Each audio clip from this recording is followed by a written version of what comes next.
di kehidupan yang bertetangga kan orang yang paling dekat dengan kita itu kan tetangga kan memang. Tapi ya seringkali tetangga itu ya nggak yang semuanya pro ke kita. Apa yang kita harus lakukan ketika hal tersebut terjadi ke kita, Ustadz? Digibahin? Iya, misalnya. Membalasnya itu gimana?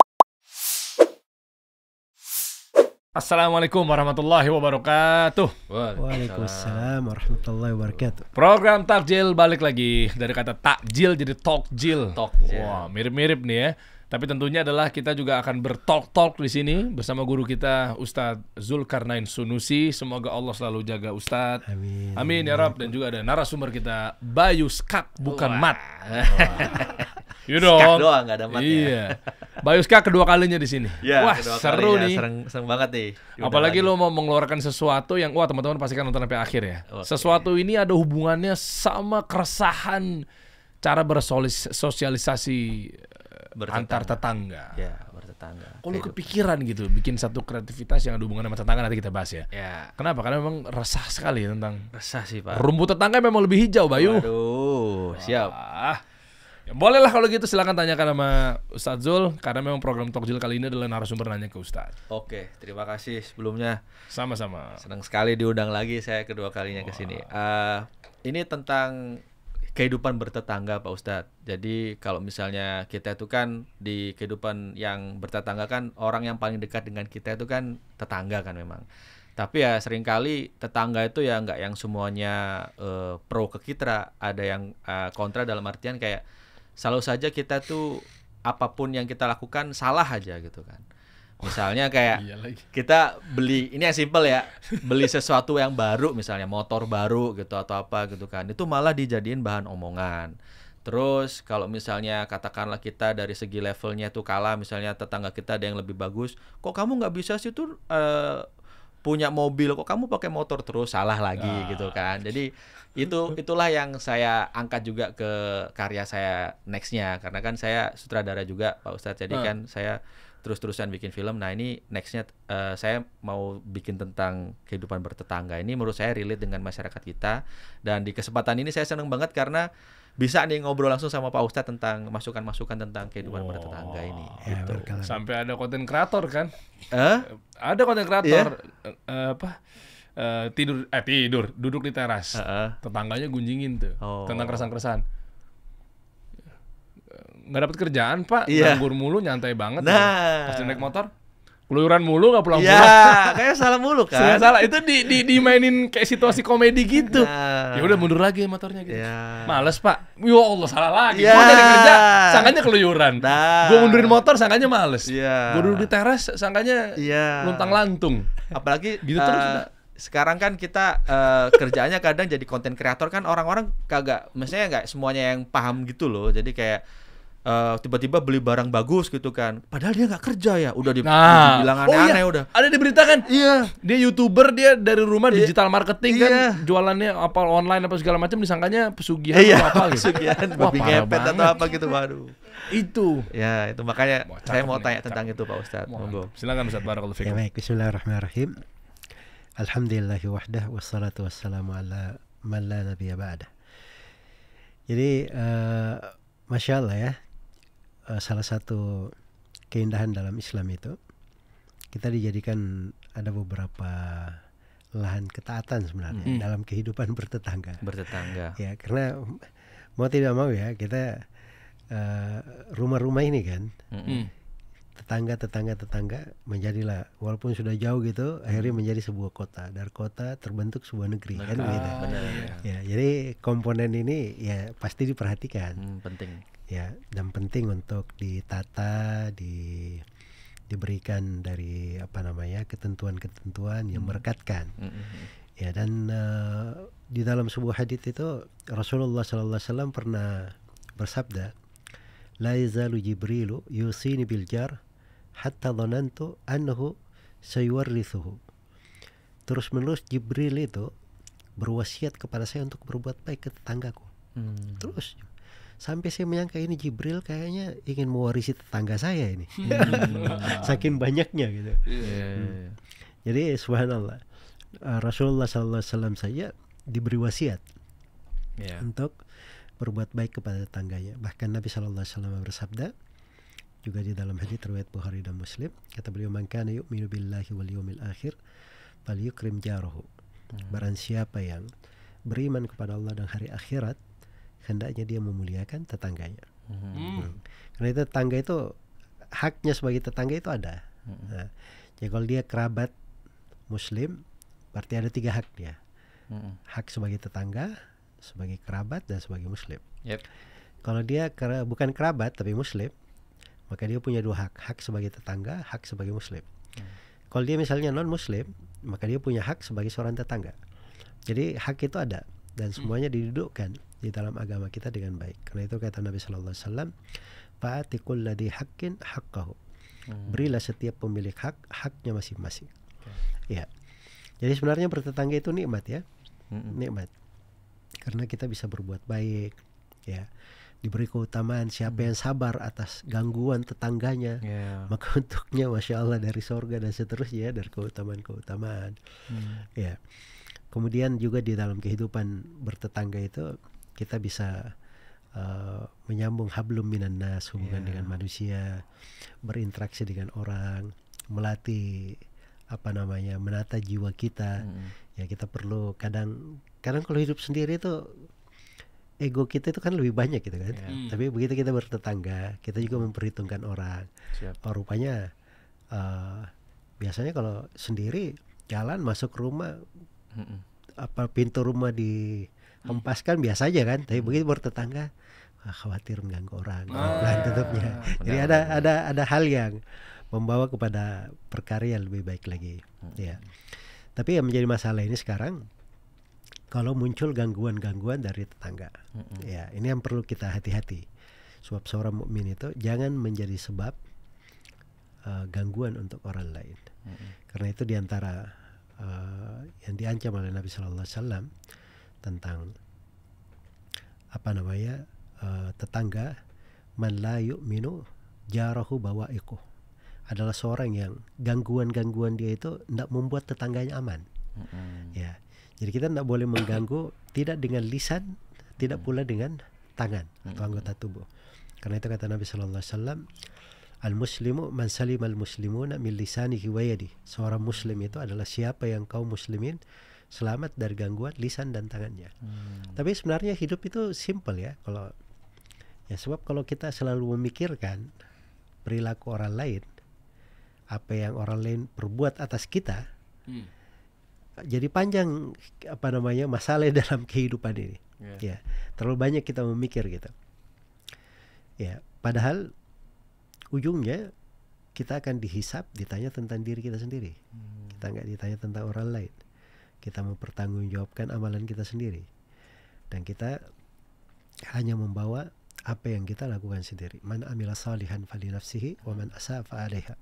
Siapa yang beramal saleh maka itu untuk dirinya sendiri. Siapa yang berbuat buruk, dia sendiri akan menanggungnya. Ya, dia sendiri akan menanggungnya. Karena itu Rasulullah Sallallahu Alaihi Wasallam itu kan orang yang paling banyak disakiti ya di awal-awal kali beliau menyampaikan Islam. Benar. Bukan hanya dari tetangga saja, tapi juga dari orang yang paling dekat kepada beliau, dari kerabatnya, keluarganya, pamannya. Malah gangguannya kan luar biasa. Tapi bersama dengan itu beliau membalas perbuatan buruk dengan perbuatan baik. Ya, dan itu yang paling indahnya. Makanya tidak ada di dalam sejarah orang yang seperti beliau. Beliau diusir dari negerinya sendiri, dari tanah kelahirannya, berhijrah ke Madinah. Begitu beliau berhasil menaklukkan Mekah, malah orang Mekah diwafin semua sama beliau. Padahal sempat diusir, dilempar sampai ngungsi ke Taif. Iya betul. Malah diwafin. Itu juga kisah penduduk Taif kan, itu menakjubkan kan. Beliau datangi keluarganya di sana untuk minta perlindungan, malah dilemparin kan. Ya, sampai turun malaikat penjaga gunung berkata, wahai Muhammad, kalau kamu ingin kami akan balikkan gunung ini menimpa mereka. Kata beliau, saya berharap akan lahir di belakang mereka orang-orang yang beribadah kepada Allah. Masih berdoa, Nabi kita. Jadi sebenarnya kita sisa mengarahkan hidupnya itu mau dikemanakan. Sebab kalau kita bicara lisannya manusia itu nggak ada yang selamat dari lisan mereka. Jangankan kita, Nabi Muhammad aja tidak selamat dari lisan orang. Jangankan Nabi Muhammad, Allah saja tidak selamat dari lisannya manusia. Ya kan? Kan ada yang bilang Allah itu punya anak. Allah satu dari yang tiga. Itu kan semuanya artinya celaan kepada Allah. Karena itu kata sebagian ulama ahli ulama bijaksana, ma salimallahu min bariyatihi wala nabiyul huda fa kaifa ana. Allah saja dengan segala kebesarannya tidak selamat dari ucapan manusia. Tidak pula Nabi Muhammad yang membawa petunjuk selamat dari lisan manusia. Apalagi cuma saya. Ya, apalagi cuma saya. Jadi itu dasar-dasar berpikirnya mungkin ya untuk gimana kita menata supaya kehidupan bertetangga itu lebih baik. Ya namanya kekurangan itu pasti ada lah. Mungkin kita juga kalau kita pikir kita yang paling banyak kurangnya gitu kan. Tapi kita harus mampu untuk berbuat hal yang terbaik untuk diri kita, untuk keluarga kita, orang-orang yang berada di sekitar kita, tetangga kita. Ya Allah Ta'ala. Masya Allah, barakallahu fikum. Ya, jadi itu fundamental bertetangga tuh kalau gue lihat ya, bro. Nah, mungkin sekarang apa permasalahan yang dihadapin nih sampai akhirnya kayaknya resah banget menghadapi tetangga? Apa yang kita harus lakukan ketika hal tersebut terjadi ke kita, Ustadz? Digibahin? Iya, misalnya. Apakah kita balas gibah? Iya. Wow. Atau apakah ada nih gibah yang halal gitu? Gibah yang dibolehkan? Ya kan bebas bertanya kan ini kan. Ada nggak? Ada nggak sebenarnya gibah yang dibolehkan? Tapi bukan berarti kita mau gibah gitu, tapi gibah tapi dalam artian yang bagus gitu.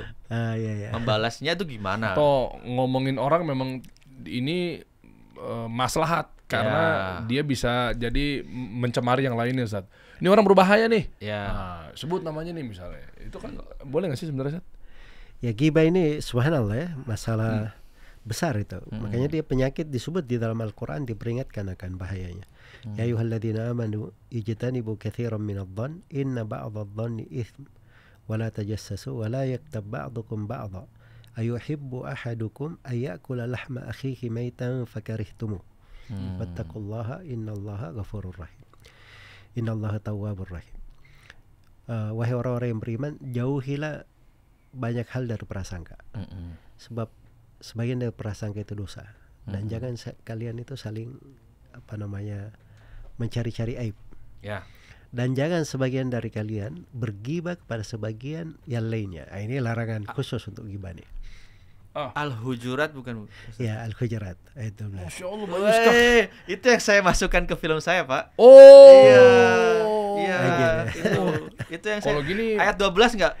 Ya benar ya. Masya Allah.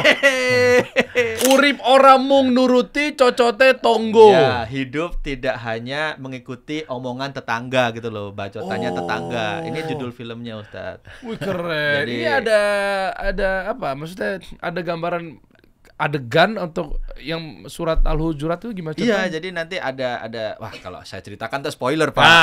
Jadi kayak ada satu adegan gitu kan, terus ada tetangganya yang juga ada yang bilang istilahnya memberikan informasi bahwa tidak sebaiknya kita mengunjung orang, kita ikut-ikut campur ke sesuatu yang kita tidak tahu gitu loh. Jadi gitu. Nah, jadi ini memang keresahan saya tentang kehidupan bertetangga itu gitu loh. Jadi saya bikin film ini. Cocote tonggo Jawa lah pasti bahasanya. Hidup tidak hanya mengikuti omongan tetangga, bacotan dari tetangga. Jadi ya selayaknya kita hidup ya alangkah baiknya kita hidup atas keinginan kita lah ya, pengennya. Tapi kan kebanyakan orang kan kadang di sekelilingnya bilang, kamu harusnya kerjanya gitu loh biar lebih bisa dibanggakan gitu kan. Akhirnya dia bukan keinginannya dia tapi dia mengejar itu. Terus kamu harusnya pakai mobil itu loh keren, padahal dia nggak punya uang, jadi dia sampai dibelain utang-utangan. Jadi hidup itu ya jangan sampai kita mengikuti apa kata sekitar aja, tapi kita harus juga bercermin bahwa ya gitulah Ustadz, kehidupan bertetangga. Bahaya kita takutnya mengharap ridho makhluk tuh. Kan harusnya mengharap ridho Allah aja kan, mengharap ridho makhluk. Daripada aku diomongin nih. Ya bener-bener daripada diomongin, gue ikutin aja lah ini omongan dia gitu. Wah jangan. Bisa nyambung begitu. Al-Hujurat tadi, Masya Allah nih. Nanti cocote tonggo nanti detailnya lebih lanjut ada di sosial medianya Bayu Skak. Mantap. Jadi itu sih Pak Ustadz. Ya baik, jadi tadi itu tentang bahaya bergibah ya. Wala yaktab ba'dukum ba'dha. Jangan sebagian dari kalian menggibahi sebagian yang lain. Kemudian diberi perumpamaan buruk sekali gibah itu. Apakah salah seorang di antara kalian senang memakan daging saudaranya dalam keadaan dia sudah mayat. Itu makan bangkai. Makan bangkai ya. Tentunya semuanya nggak ada yang suka kan. Tapi itulah ghibah itu. Ghibah ini jadi masalah ini juga. Kadang ada ghibah nasional juga sekarang kan. Ghibah nasional bisa merusak negara, Zat. Iya kan ada sudah sering di media ya kan. Kemudian belum lagi berita-berita yang kadang baru ini sudah dibicarakan aib orang.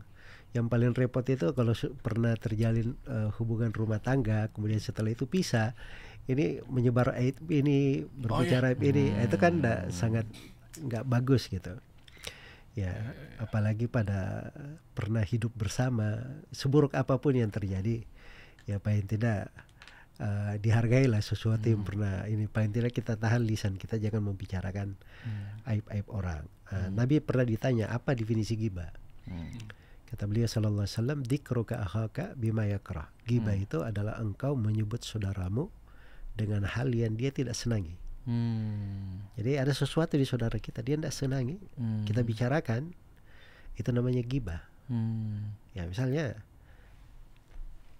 apa namanya, dia berbuat hal. Kalau misalnya duduk misalnya bawaannya ngantuk atau matanya itu agak juling, dia digibahin itu sejuling, si pemalas gitu.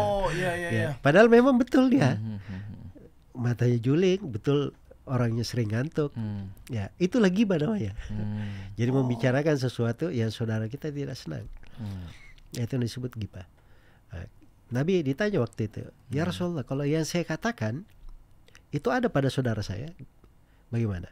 Kata Nabi SAW, in kana ma qulta faqad iktabta wa illam yakun ma qulta faqad bahatta. Jadi kalau tidak ada yang kamu katakan itu benar ada pada saudaramu, itulah ghibah, kata Nabi SAW.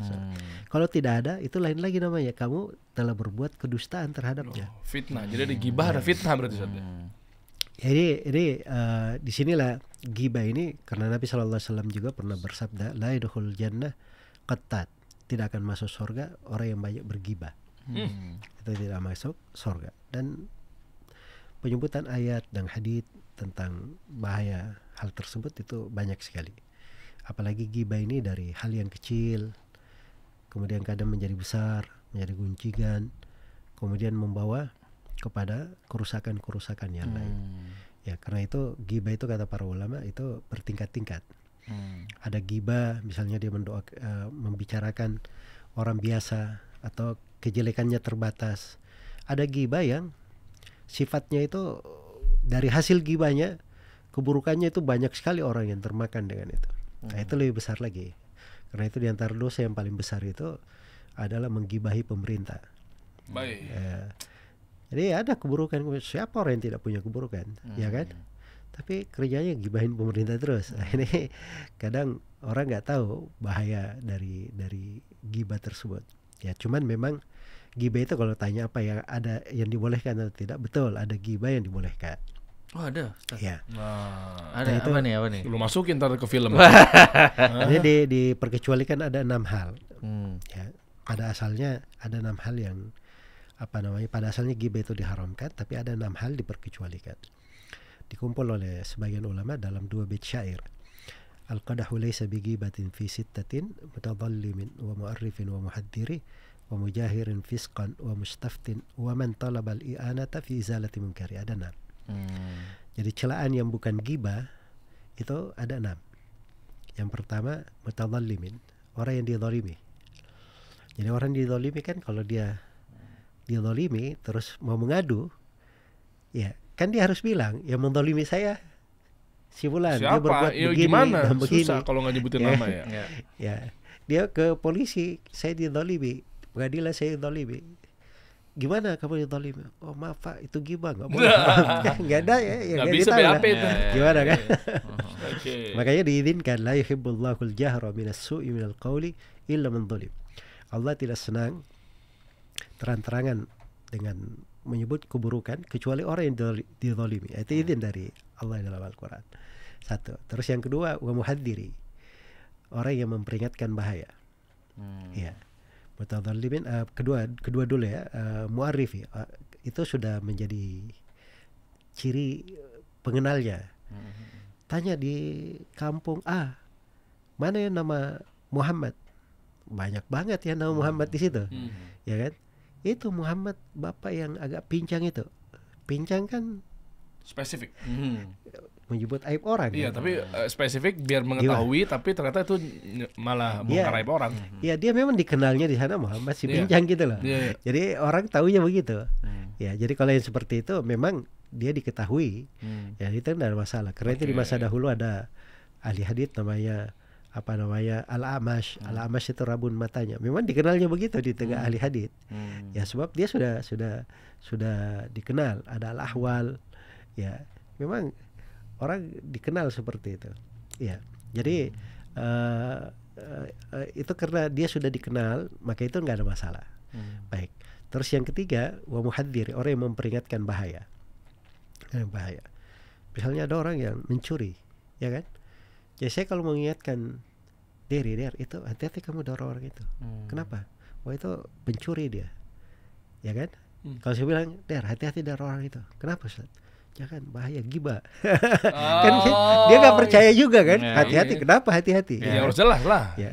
Dan itu boleh saya peringatin, sebab kalau saya nggak peringatin khawatir nanti dekat-dekat dia diambilin juga ini ya kan?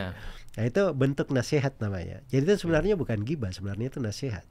Berlaku tulus untuk orang supaya selamat. Karena itu Nabi SAW beliau peringatkan tentang bahaya orang-orang yang menyimpang, diperingatkan bahaya-bahaya tertentu supaya kita menghindari, jangan dekat kepada bahaya itu.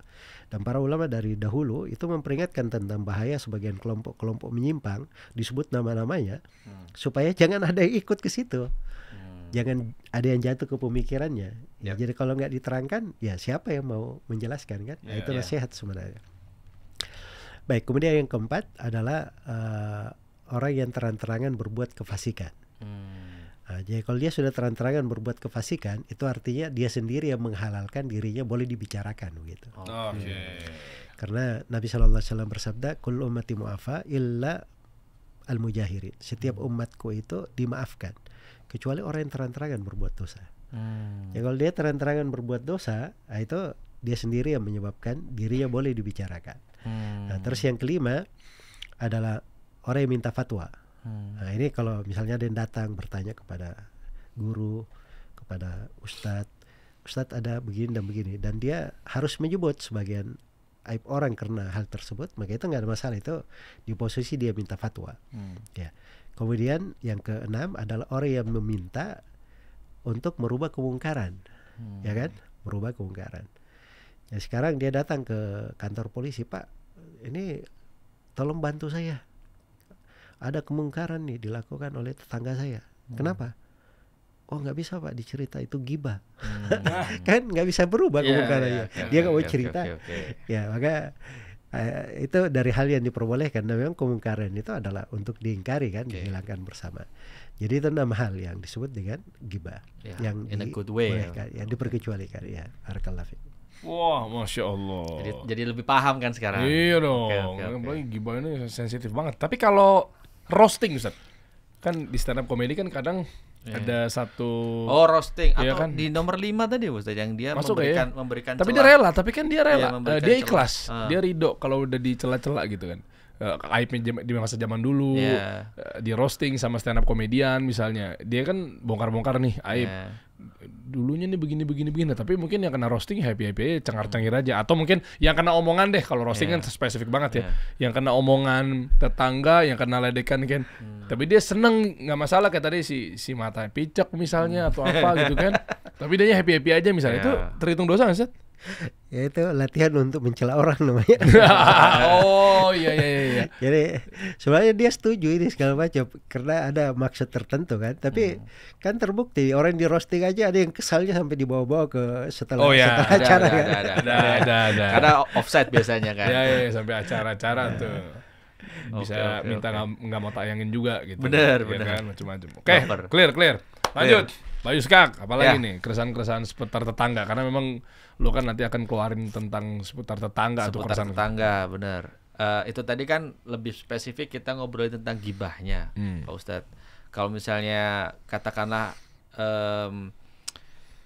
tetangga yang sukanya ngatur gini, gimana sih itu Ustaz? Kayak misalnya tadi kan saya bilang bahwa kalau misal dia itu dari ini di film lo nih, yang itu. Sebenarnya di film saya pun itu diambil dari kisah nyata tetangga di rumah, tetangga di ini, jadi gitu. Jadi kayak memang kebanyakan terjadi di masyarakat juga, yang sukanya bilang bahwa ya ini salah, itu salah, tapi dia sendiri juga sebenarnya melakukan kesalahan dan kita pun nggak ngegubris kalau dia ngelakuin salah gitu loh. Salahnya dalam artian gitu kan banyak gitu loh, dia sukanya menggunjing atau apa, tapi dia selalu mengontrol kita kayak kamu tuh kenapa sih kok nggak kerja yang kayak itu aja, itu kan kerjanya lebih bagus, itu kamu mah apa, saya dulu begitu Pak Ustadz. Pas dia sehari-harinya gimana? Sehari-harinya sih dia ya di rumah aja gitu kan. Terus ya seperti itulah, seperti pada umumnya. Tapi ya dia selalu mengontrol orang gitu loh. Dalam artian mengontrol itu kalau kasih masukan sih oke ya. Tapi kan kalau udah menyuruh kan dan mencemooh kan jatuhnya kayak nyelekit gitu loh di hati. Saya dulu kan dibalik lagi kayak di tahun-tahun 2000 vlogger. Ya di awal-awal YouTube lah Pak Ustadz, itu di tahun 2010 2011 lah Mas Der di saat-saat itu kan ya nggak kayak sekarang kan bisa menghasilkan gitu loh YouTube. Jadi saya dulu sering upload video gitu ya, sedikit banyak ya gitulah, kamu kok nggak kerja aja kayak gini gitu kan. Nah itu gimana tuh, apakah kita harus membuktikan dulu ke publik bahwa kita berhasil atau gimana? Ya itu kembali kepada tadi ya, bagian dari menanggapi ucapan orang ya. Dan sebenarnya kalau dijawab santai itu ada etika-etika ya. Nah, ini dia kita beri inilah tata caranya. Kita beri bagaimana para nabi ya, menghadapi celaan-celaan. Jadi Nabi Nuh alaihi salam, kaumnya berkata kepadanya, inna lanaraka fi dhalalim mubin. Kami melihat engkau dalam kesesatan yang nyata. Ini kan dahsyat kan. Apa jawabannya Nabi Nuh? Santai sekali beliau jawab, ya qaumi laisa bi dhalalatun walakinni rasulun min rabbil alamin uballighukum risalati rabbi wa ansahu lakum. Wahai kaumku, saya tidak ada kesesatan, akan tetapi saya ini rasul dari Allah Rabbul Alamin. Saya sampaikan kepada kalian risalah dari Allah, dan saya adalah orang yang berlaku tulus kepada kalian. Dia cuma jawab begitu aja. Nabi Hud, kaumnya berkata, inna lanaraka fi safahatin wa inna lanadhunnuka minal kadhibin. Sungguhnya kami melihat kamu ini orang yang sangat dungu, dan kamu ini adalah orang yang sangat pendusta. Nabi Hud jawabannya santai. Qala ya qaumi laysa bi safahatun walakin rasulun min rabbil alamin uballighukum risalati rabbi wa ana lakum nasihun amin. Wahai kaumku, tidak ada kedunguan pada saya, tapi saya adalah rasul dari Allah Rabbul Alamin. Saya sampaikan risalah-risalah Allah kepada kalian, dan saya adalah penasehat yang terpercaya. Kata terpercaya itu bantahan tentang mereka, beliau pendusta gitu. Jadi hanya dijawab dengan hal yang wajar saja. Sebab ucapan orang itu nggak ada habisnya kalau mau dilayani. Ya, justru kalau kita melayani secara detail, kita bisa jatuh di dalam dosa juga. Ya kan, namanya tadinya kita mau menjawab membersihkan diri misalnya. Oke, boleh. Tahapannya kita dizalimi, kita menjawab gitu kan. Wa jazaa'u sayyi'atin sayyi'atun mithluha. Balasan orang yang berbuat jelek boleh dibalas semisal dengannya. Tapi siapa yang tahu begitu dia masuk ke rincian, dia bukan semisal lagi, lebih parah daripada itu. Ya, menjawabnya.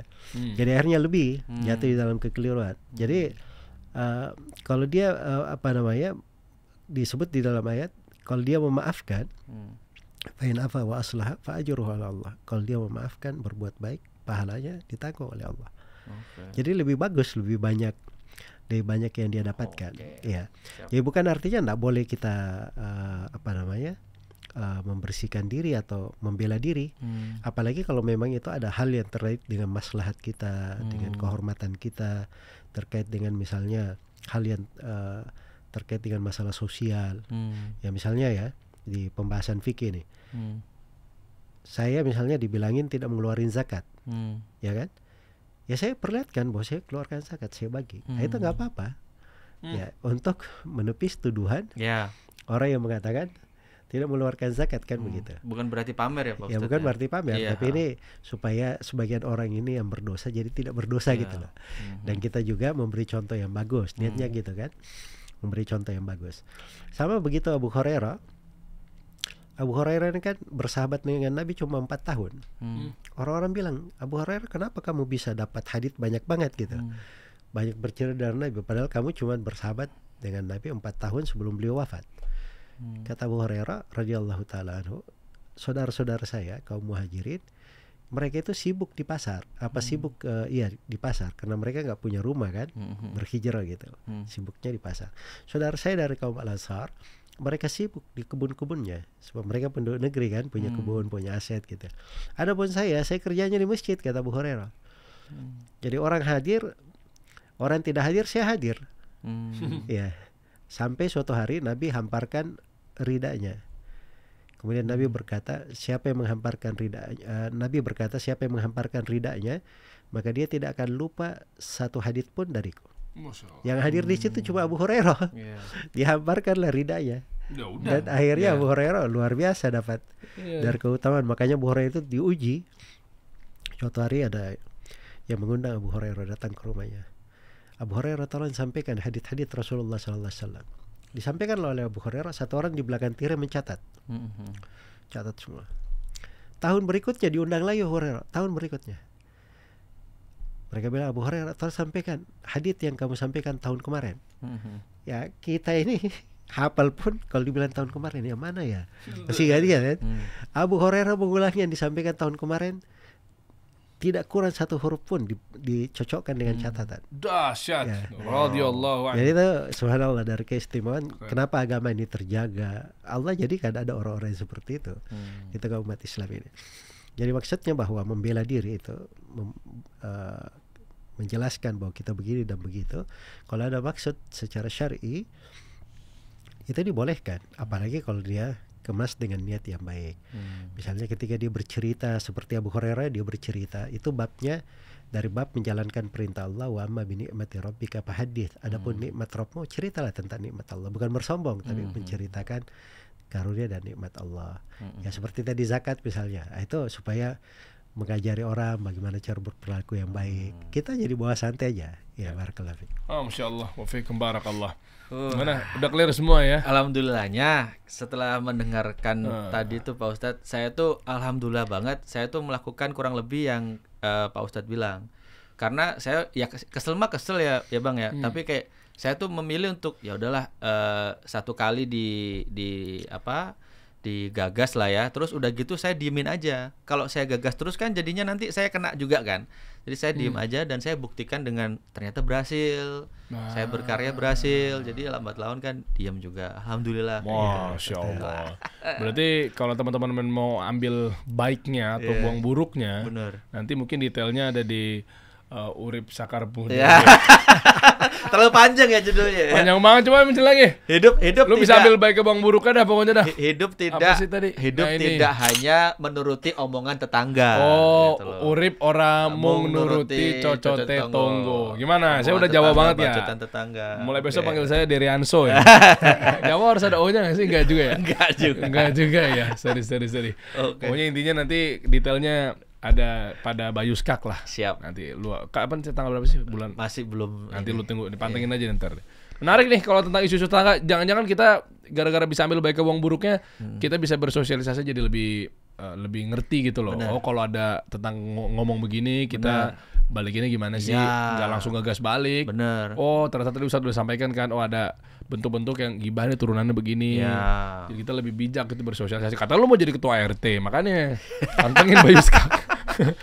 Nah, karena memang lo udah bawa isu ini dan gue mau kasih apresiasi buat lo. Apa nih? Ini baru nyambung nih. Urip sakarepmu dewe.